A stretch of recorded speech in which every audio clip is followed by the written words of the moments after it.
आज मैं अंकुर चानिया आज आपको लेके आऊँ आपके अपने YouTube channel web coding with Ankur में। आज हम बात करेंगे एक अलग रिएक्ट के एक और हुक के बारे में जिसका नाम है यूजरेफ हुक। इससे पहले वाली वीडियो में हमने बात करी थी प्योर कंपोनेंट के बारे में, और उसमें मैंने आपको रेगुलर कंपोनेंट और एक प्योर कंपोनेंट में क्या डिफरेंस होता है, मैंने उस वीडियो में आपको एक डिटेल्ड एग्जांपल भी करके दिखाया था। जिस किसी ने भी मेरी वो वीडियो नहीं देखी है, प्लीज आइकन पे क्लिक करके वो मेरी वो वीडियो जाके देख सकता है। और आज का टॉपिक हमारा जो है वीडियो में, आज हम एक और हुक की बात करेंगे जिसका नाम है यूजरेफ हुक। इससे पहले वाली मेरी पुरानी वीडियो में मैंने दो हुक के बारे में यूज करी थी जिसका नाम है यूज इफेक्ट हुक और यूज मेमो हुक। अगर मेरी जाके वो मेरी प्लेलिस्ट में चेक कर सकते हैं, इन दोनों हुक के बारे में आपको डिटेल्ड एग्जांपल और वीडियो मिल जाएंगी। तो चलिए आज का टॉपिक स्टार्ट करते हैं। Use effect hook in React JS.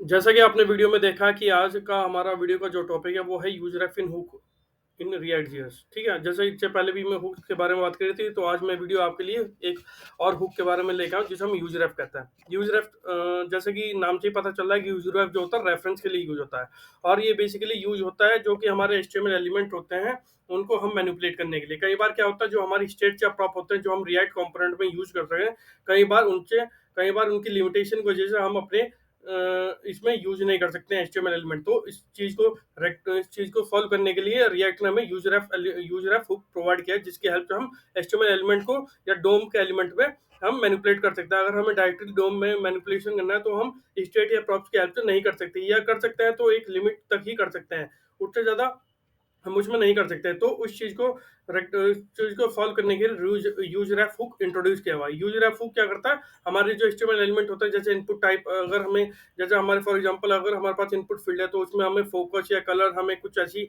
Property add या वो ऐड करनी है, तो हम वो कैसे कर सकते हैं, तो हम वो यूजरेफ की हेल्प से कर सकते हैं। तो चलिए पहले हम यूजरेफ की पहले एक डॉक्यूमेंटेशन में जाएंगे, देखेंगे कि यूजरेफ हमें की डॉक्यूमेंटेशन में हमें क्या डेफिनेशन मिलती है। उसके बाद हमें एक एग्जांपल आपको करके दिखाऊंगा, और ताकि आपको यूजरफ के यूज केस भी पता चल जाए। तो चलिए चलते हैं अपने डॉक्यूमेंटेशन की तरफ। हम पहले देखेंगे, पहले चलते हैं हम रिएक्ट के डॉक्यूमेंटेशन की तरफ। और रिएक्ट में डॉक्यूमेंटेशन हमने यूजरेफ, आज हम बात कर रहे हैं यूजरेफ हुक क्या है, तो हम यूजरेफ ही देखेंगे।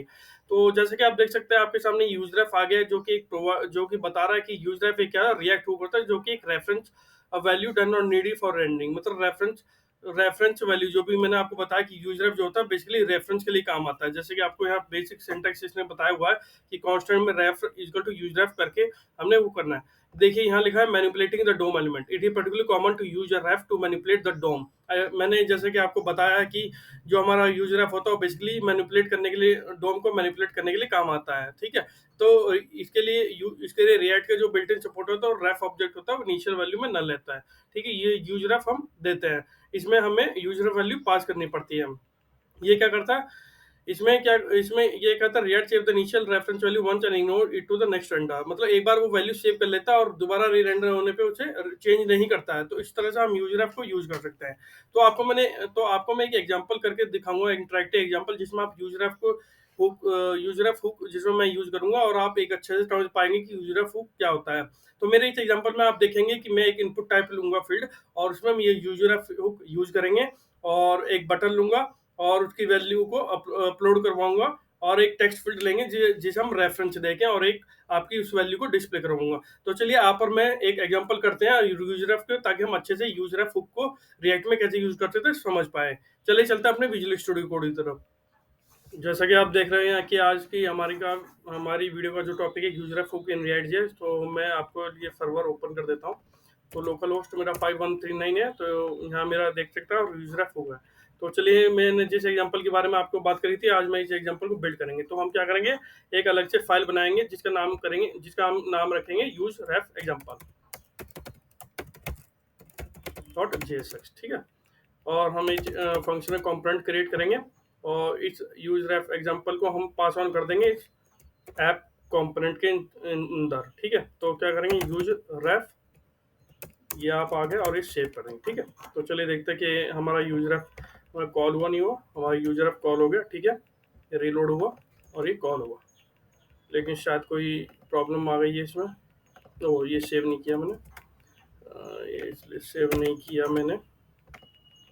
तो अब ये देखिए आपका ये यूजर और ये यूजर रेफ एग्जांपल आपका नीचे आ गया। ठीक है, तो अब हम क्या करते हैं, अब हम एक एग्जांपल इसमें बिल्ड करेंगे। जैसे कि मैंने आपको बताया था कि एक मैं इनपुट फील्ड लेता हूँ, तो चलिए स्टार्ट करते हैं। एक इनपुट फील्ड लेते हैं, input type is equal to text लेंगे हम, ठीक है। एक इनपुट टाइप फील्ड लेते हैं, अभी हम खाली एक इनपुट लेंगे और इसे हम क्या करेंगे, इसके नीचे हम एक टेक्स्ट देंगे जो कि करंट वैल्यू को डिस्प्ले करवाएगा आपकी, ठीक है, जब भी वैल्यू चेंज होगी, ठीक है। तो क्या करेंगे, पैराग्राफ लेंगे और एक करंट वैल्यू डिस्प्ले करवा देंगे जो कि एक स्ट्रॉन्ग वेरिएबल में इंचार्ड में होगी, ठीक है। अभी मैं यहाँ मैं वैल्यू दे रहा हूँ, तो वैल्यू बाय डिफॉल्ट में क्या करता है, नल लेता है। तो एक यूज स्टेट में क्या करता है, एक ऑब्जेक्ट रहता है और वैल्यू और एक सेट वैल्यू लेंगे, ठीक है। और मैं यहाँ यूज स्टेट हुक लूँगा, मैं लेता हूँ यहाँ यूज स्टेट हुक। आपको पता है कि यूज स्टेट हुक हमारी स्टेटमेंट को मेंटेन करने का काम आता है। यहाँ मैं फॉर बाय डिफॉल्ट टीचर अभी नल ले लेता हूँ, ठीक है। अभी क्या करता है, अभी हमें एक यूज रेफ लेना है, तो क्या करूँगा, मैं कांस्टेंट एक इनपुट वेरिएबल लूँगा, इनपुट रेफ, और उसमें मैं यूज रेफ हुक को कॉल करूँगा, यूज रेफ, ये मिल गया। और उसमें मैं क्या करूँगा, एम्प्टी है, ठीक है, उसमें मुझे अभी कुछ नहीं ऐड करना, ठीक है, मेरा यूज रेफ नल है।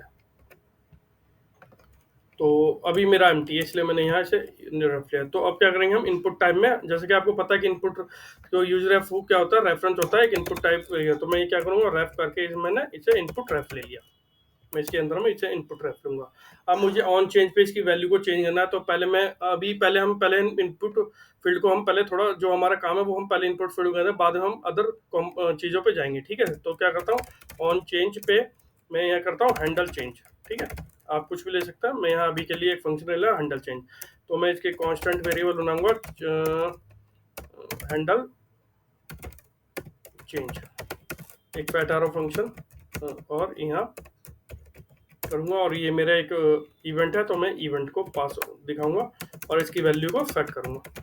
सेट वैल्यू करके मैं E dot target dot false करूँगा।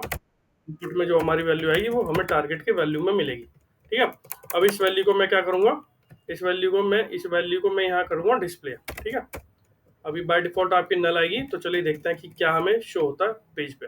तो चलते हैं अपने होम पेज की तरफ, ये देखिए अभी आपकी आ गई। अभी मैं टाइप करूँगा तो ये देखिए आपकी वैल्यू आ रही है। मैं फॉर एग्जांपल अपना नाम टाइप कर लेता हूँ, मैंने टाइप किया अंकुर कुमार सैनी। आप यहाँ देख सकते हैं मेरी करंट वैल्यू भी यहाँ डिस्प्ले हो रही है।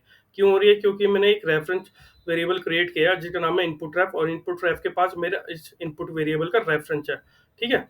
अब मैं एक चीज़ आपको और बताना चाह रहा हूँ, मैं क्या चाहता हूँ इसमें, जैसे कि आपने एग्जाम्पल देखा है कि इसमें मैं क्या चाहता हूँ कि जब मैं रिलोड करूँ तो मेरा जो फोकस हो मेरा इनपुट वेरिएबल में, मेरा इनपुट टिप फील्ड में फोकस हो, तो वो कैसा आएगा।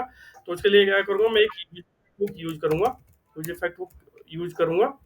और यूज इफेक्ट हुक यूज करने के बाद मुझे ये क्या देगा, मुझे मेरे पास आप ऑलरेडी एक इनपुट रेफ का मेरे पास इनपुट रेफ है, तो इनपुट रेफ लूँगा डॉट करंट, ये एक ऑब्जेक्ट देता और मैं फोकस करूँगा, ठीक है, और सेव करूँगा। जब भी मैं इसे चलाऊंगा तभी आप देखेंगे आपके इनपुट वेरिएबल में आपको वो दिखेगा। ये देखिए आपको इनपुट में फोकस आ गया आपका। क्यों आ गया, क्योंकि यहाँ मैंने इनपुट रेफ के अंदर करंट में फोकस दिया, इसलिए आपकी इनपुट फील्ड फोकस पे आ गई, ठीक है।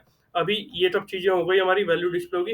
अब हम क्या करते हैं, इसकी वैल्यू भी डिस्प्ले आ रही है। अब मैं क्या करता हूँ, एक बटन बनाता हूँ जिसमें मुझे वैल्यू को डिस्प्ले भी कराना है, ठीक है। मैं एक बटन बनाता हूँ, बटन क्रिएट करूँगा, क्लिक मी या शो वैल्यू करके करता हूँ, शो वैल्यू। और इस बटन पर मैं एक क्लास भी दूंगा, क्लास नेम करके मैंने बटन आउटलाइन प्राइमरी, ठीक है। और इसके ऑन क्लिक पे मैं करूँगा शो वैल्यू, ठीक है। तो एक फंक्शन मुझे क्रिएट करना पड़ेगा कांस्टेंट शो वैल्यू, ठीक है। आप चाहो तो डायरेक्टरी भी उसमें डिस्प्ले करवा सकते हो, पर मैं इसे एक अलग से फंक्शन में डिस्प्ले कर रहा हूँ, ठीक है। मैंने अलर्ट दिया और इसमें मैंने इनपुट रेफ डॉट करंट डॉट वैल्यू आपकी शो होगी, ठीक है। सेव करते हैं, चलिए देखते हैं कि क्या ये हमारा इनपुट बटन काम करेगा। तो जाएंगे, रीलोड करेंगे। पहले अभी तो नल है, तो अभी मैं टाइप करता हूँ जॉन, ठीक है। आपकी जॉन ही है, यहाँ भी जॉन आ गया। तो शो वैल्यू पे क्लिक करेंगे, ये देखिए आपकी यहाँ भी जॉन शो हो रहा है, ठीक है। क्यों हो रहा है, क्योंकि ये बटन के फोकस क्या हुआ है, मैंने इनपुट पे करंट में उसकी वैल्यू ले ली है, इसलिए ये शो हो रहा है। तो अब ये फोकस आ रहा है। अब अगर मैं अपना नाम टाइप करूँगा तो आप देख सकते हैं कि यहाँ करंट वैल्यू में मेरा नाम भी आएगा, अंकुर कुमार सैनी। तो ये देखिए आप करंट वैल्यू में मेरा नाम भी आ रहा है। अब क्या है, अगर मैं क्या करूँगा, अगर मैं अपने नाम को हटा देता तो ये बाय डिफ़ॉल्ट तो मेरी करंट वैल्यू में कुछ नहीं आ रहा। तो मैं क्या चाहता हूँ कि वापस इसमें नल आ जाए। तो वो कैसे होगा? तो जैसे फेट वैल्यू होगी, चेक करवाएँगे हम इनपुट रेफ़रेंस में कि अगर मेरा इनपुट रेफ़रेंस में करंट में कोई वैल्यू अगर नहीं है, ठीक है? तो क्या करूँगा मैं? तो मेरी जो फेट वैल्यू होगी वो बाय डिफ़ॉल्ट नल हो जाएगी। मतलब जब मेरी वैल्यू इनपुट फ़ील्ड में नहीं होगी तो मेरी करंट वैल्यू में नल होगा, ठीक है? तो इस तरह से इनपुट इनपुट रेफ हमारा यूज़ रेफ हमारा बहुत काम आता है। चलिए देखते हैं कि क्या हम कर पाएँ इसे। रीलोड करूँगा, अभी बाय डिफ़ॉल्ट नल आ रहा, मुझे थोड़ा स्पेस देना पड़ेगा इस करंट वैल्यू में। हाँ, ठीक है, मैंने करंट वैल्यू में स्पेस दिया, तो मैं रीलोड करूँगा, तो आप देखेंगे यहाँ नल है और मैं टाइप करता हूँ अंकुर, ठीक है? अंकुर आ गया, अब शो वैल्यू है, हमारी शो हो रही है, कोई इश्यू नहीं। अब मैं अंकुर को हटाऊँगा तो देखते हैं कि करंट में हमारा क्या, देखिए मैंने अंकुर हटा दिया, देखिए नल आ गया। तो ये इस तरह से यूज रेफ हुक रिएक्ट जेएस में हम कई तरह से यूज कर सकते हैं। कई बार हम डिफरेंट डिफरेंट एग्जांपल से लेके हम इसे क्रिएट कर सकते हैं।